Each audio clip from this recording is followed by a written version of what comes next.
Let's go back to our breaking news now. A Supreme Court jury has found former Jetstar pilot Greg Lynn guilty of murdering camper Carol Clay in March 2020, but not guilty of murdering Russel Hill.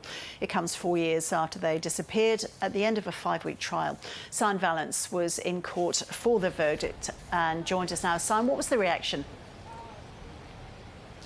Well, Greg Lynn walked into court smiling, but he looked shocked when the jury read out their verdict. Guilty of killing Carol Clay, not guilty of killing her secret lover, Russel Hill.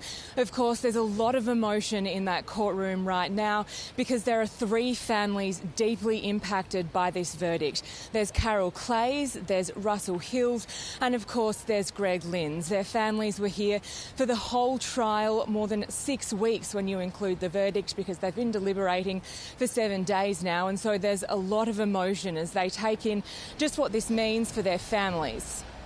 So can you take us through the background to this case, Sian?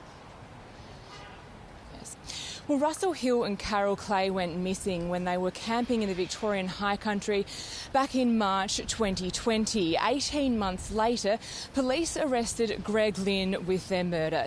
Now, the defence said that both of these campers died accidentally and that Greg Lynn then covered that up because he thought he'd be blamed. He panicked, thinking it would impact his family and career.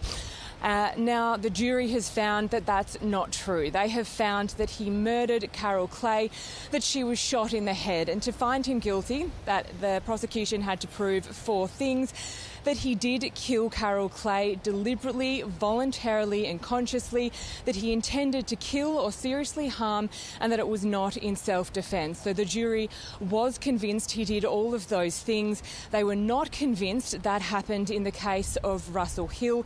Now, both sides have conceded that Greg Lynn then covered up the scene. He burnt their campsite, made it look like there'd been a robbery, hid their bodies and then went back and burned them sometime later. So finally some answers for the families more than 4 years since the campers went missing. So what happens next? Well, next there'll be a murder sentence. That could happen over the next few weeks. Mr. Lynn's lawyer has actually gone overseas for a pre-planned trip, so it might be put off for a few weeks as they sort of gather their ground and see what happens then. There is, of course, also the possibility of an appeal that would have to be filed within 28 days if that's the case.